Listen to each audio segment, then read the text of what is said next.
Hi folks, you're tuned into Business Today. I'm Sakshi Batra. With me is Vikrant Gupta, Managing Editor, Sports तक। और जैसे पिछली बार हमने आपसे बताया था कि क्रिकेट एक ऐसी फील्ड है जो कि बिल्कुल रिसेशन फ्री हो चुकी है, क्योंकि आईपीएल ऑक्शन में हमने 15-16 करोड़ रुपए की बिड आती हुई देखी थी इंडिविजुअल प्लेयर्स के लिए। लेकिन आज हम कुछ ऐसे चौंकाने वाले नंबर्स आपको बताने वाले हैं जो जिनको सुन के आपके जरूर होश उड़ जाएंगे, क्योंकि ये 15-16 करोड़ नहीं, 16,000 करोड़ नहीं, उससे भी ज्यादा बड़े नंबर्स आने वाले हैं, क्योंकि हम बात करेंगे आईपीएल मीडिया राइट्स के बारे में। और हमारे साथ इस खास शो में बहुत ही खास मेहमान जुड़ चुके हैं और क्रिकेट लेजेंड सुनील गावस्कर, आपका बहुत बहुत स्वागत है बिजनेस टुडे के इस खास शो पर। बहुत बहुत शुक्रिया अपना समय हमें देने के लिए।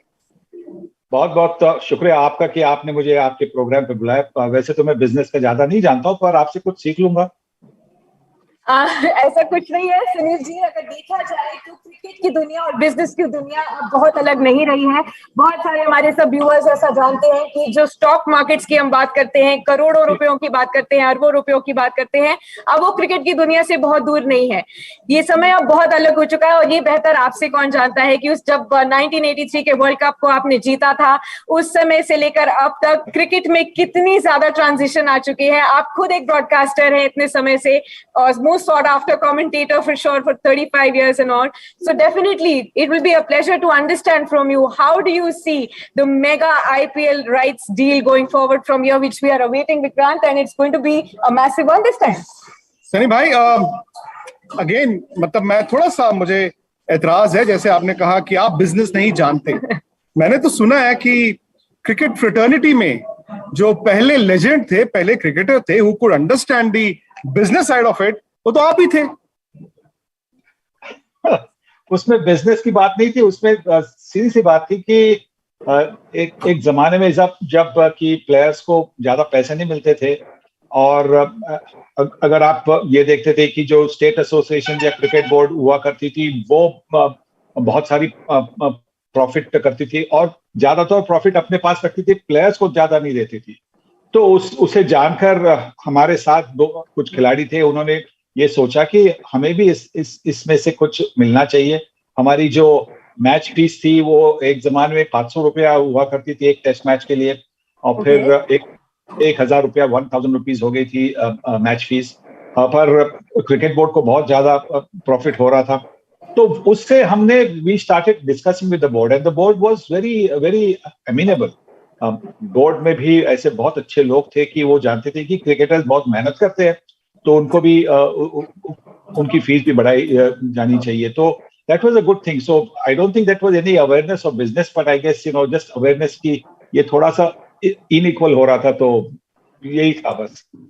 सनी भाई, मैं थोड़ी देर पहले साक्षी के साथ बैठा हुआ था एंड वही कागज पर नंबर्स लिख रहे थे हम।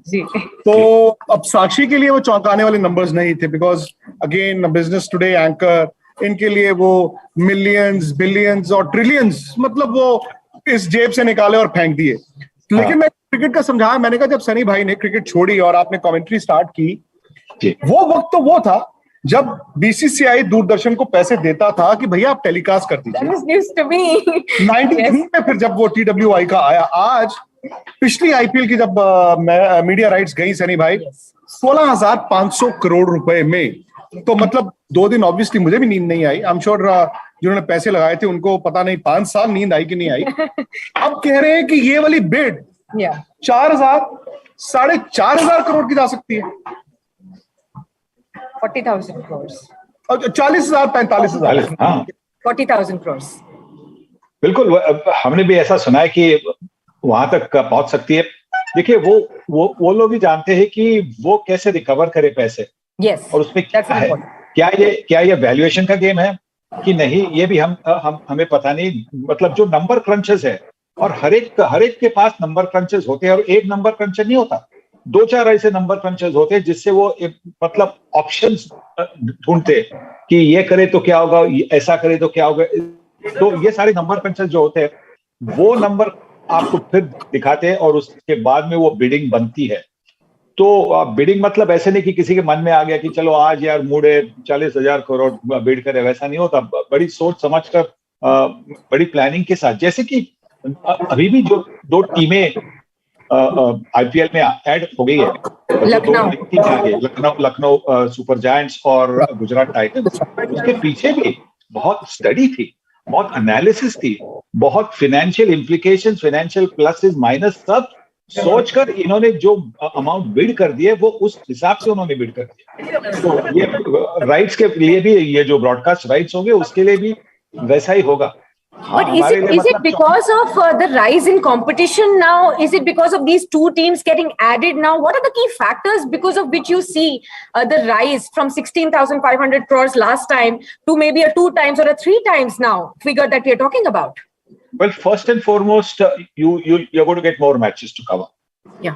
Earlier on, I think with 10 teams, you had only say X number of matches. Now with 2 more teams coming in, so you're going to get that many more matches. So that many more matches mean that much more advertising revenue, depending on how you sell, etc. So that that will be taken into account when when the BCCI is also expecting what should we get. So I think those are all the factors that will be taken into account. There is also a possibility at the moment. हम लोग ये सोच रहे हैं कि सिर्फ 10 team जो है वो पूरी होम एंड अवे मैचेस नहीं खेल रहे इस साल, पूरे होम एंड अवे मैचेस नहीं हो रहे। हाँ, पर शायद 2 साल के बाद में या अगले साल जब न्यू ब्रॉडकास्ट राइट्स होंगे तो होम एंड अवे होंगी। मतलब आज हर एक टीम 14 मैचेस खेलती है, 14 के बदले वो शायद 18 मैचेस होंगे, 18 मैचेस होंगे। तो ये सारी जो कैलकुलेशंस है that will all come into play when the rights are finally taken. actually आपको एक छोटा सा बताऊं, आप आज 40,000 50,000 करोड़ देख रही हैं या सुन रही हैं, और उसका बेसिस आपका 60,500 करोड़ के 5 साल की पिछली। मैं आपको आईपीएल का थोड़ा बताऊं, 2008 में जब ये लॉन्च हुआ था तो जो फर्स्ट उन्होंने 10 इयर्स के राइट्स दिए थे वो टोटल पता कितने के थे? 90 crore rupees. Okay, and that's something that I think now each team 9 crore रुपए एक साल के मीडिया राइट्स थे। And that now I think in the IPL auction we talked about one company and one franchise had for players now, right? No. Media rights 90 crore के थे for 10 years, जो आज 45,000 करोड़।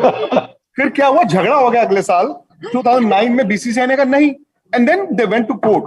अब उसके बाद क्या हुआ? For the remaining 9 years सारा झगड़ा हुआ और कोर्ट ने क्या किया और फिर उन्होंने नई बिड डाली। For the remaining 9 years, I think वो 900 करोड़ हो गया था। मतलब फर्स्ट टाइम जब 2008 में it was about 9 crore a year, फिर अगले साल झगड़ा हुआ तो उन्होंने कहा चलो दोबारा रीवर्क करते हैं, so it became I think 100 crore a year। ये जो पिछली आई थी 16,500 crore, that works out to 3,350 crore a year। और अगर अभी हम 45,000 करोड़ की बात कर रहे हैं तो अब 9,000 करोड़, यानी कि 2008 में 9 करोड़ और 2022 में 9,000 करोड़। अब बताइए, आप बिजनेस में आप मुझे बताइए कहां पर इतना पैसा ग्रो किया है? पेड़ पे लग सकता है या फिर क्रिकेट में लग सकता है? Absolutely. So why is that? Help us explain that, Mr. Gavaskar, if you can, that why has the money grown the way it has in IPL? Is it about brand IPL? How has it grown vis-a-vis, say, nation cricket? And help us understand some of those insights, please. I think it is basically the kind of competition that is there, the kind of the attraction of the IPL itself. The cricket that you get to see is firstly top class cricket, absolutely world class cricket. That's why everybody agrees that this is the best league in the world.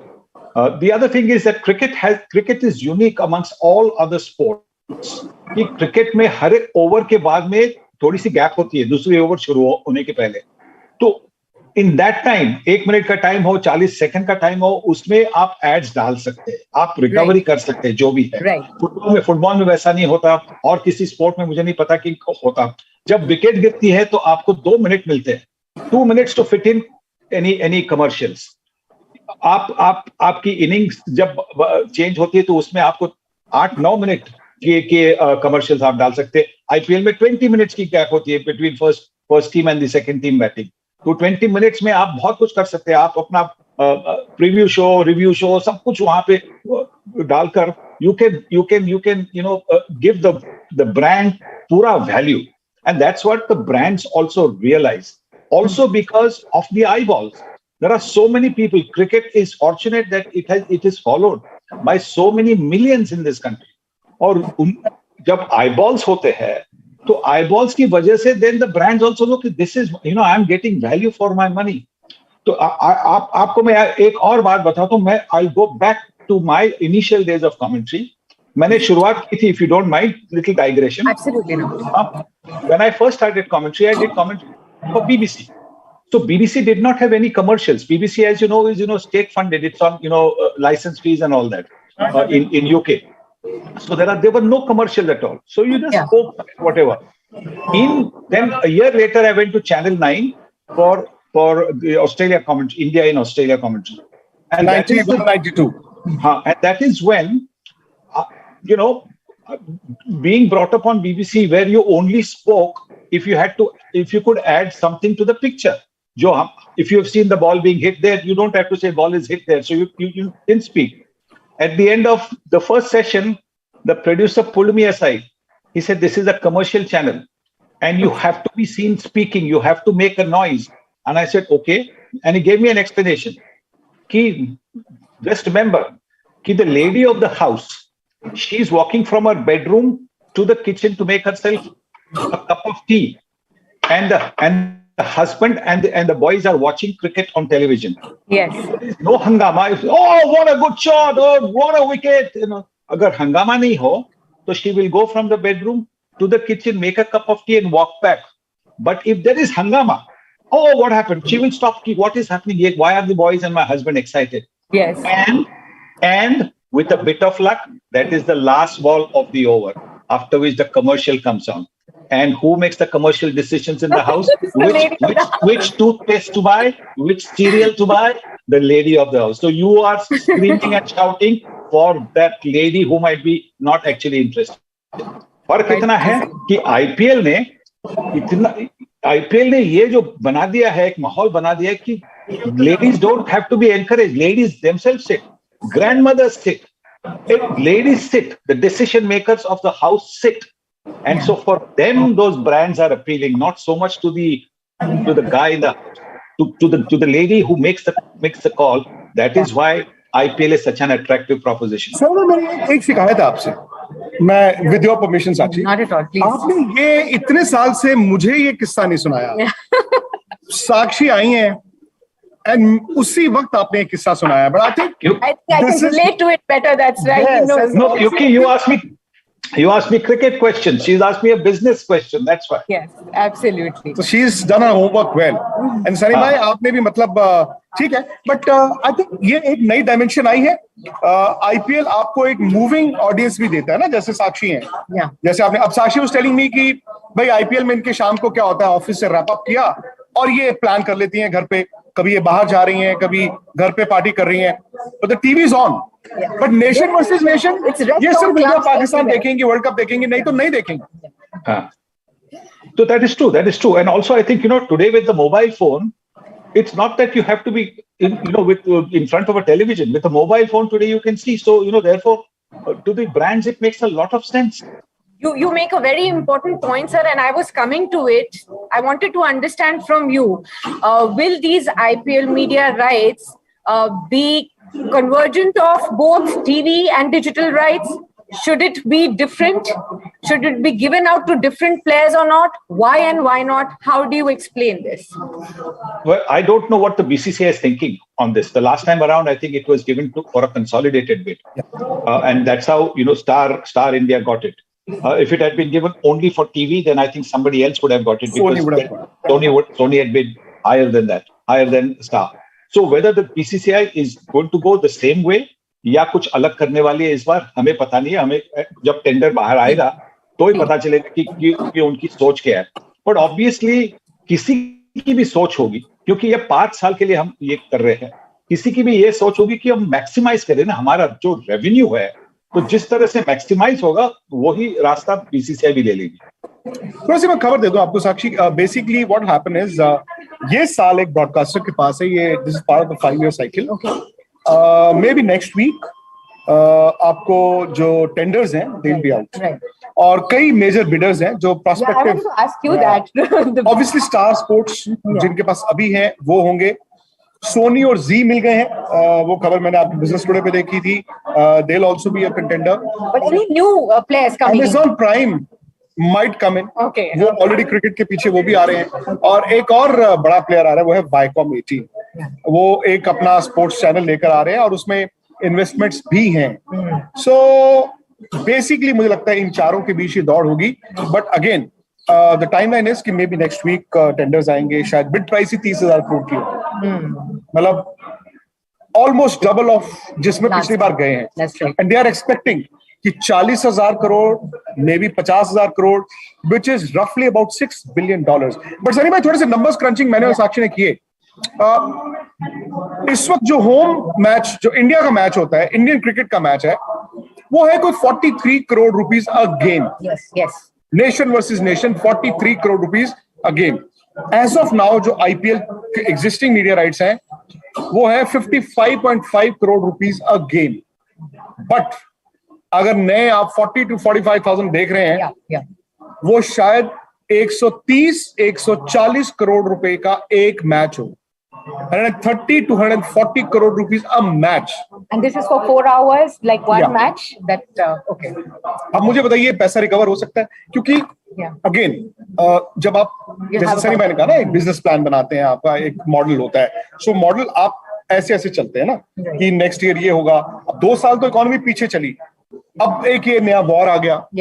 आप मुझे बताइए कि because आप रोज business की shows करती हैं, क्या consumer है इस वक्त मार्केट में? अगर आप मीडिया राइट्स लेंगे, अब एडवर्टाइजर के पास जाएंगे. आज की तारीख में शायद आईपीएल का एक स्पॉट इज अबाउट 7 से 8 करोड़ रुपए, 7 से 8 लाख रुपए फॉर 10 सेकेंड स्पॉट.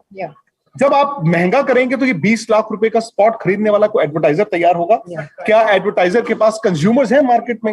ये मैं आपसे जानना चाहता हूँ. No, absolutely, you're right. Because अभी तक जो बातचीत हो रही है, Mr. Gavaskar, even I'd like to share with you that before the union budget also, the biggest concern among economists on our channel was that consumption is fading, that demand is not there at this point in time.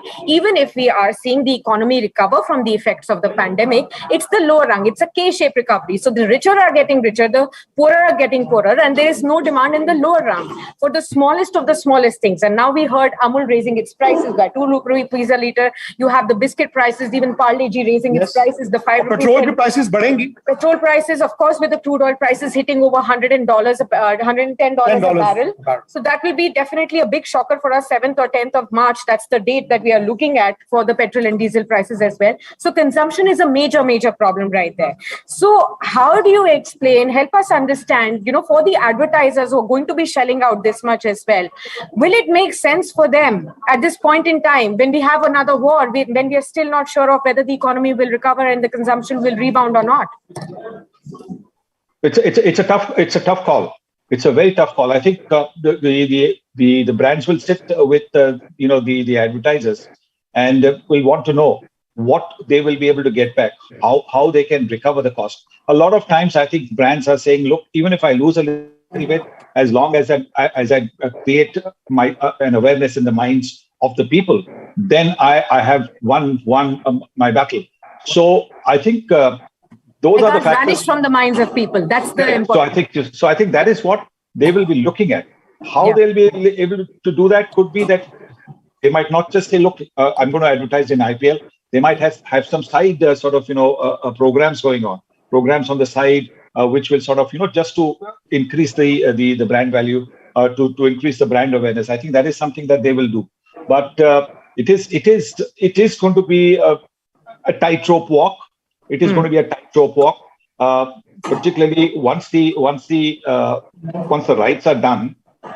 See, as far as the rights are concerned, the BCCI and the ICC have always been very fortunate.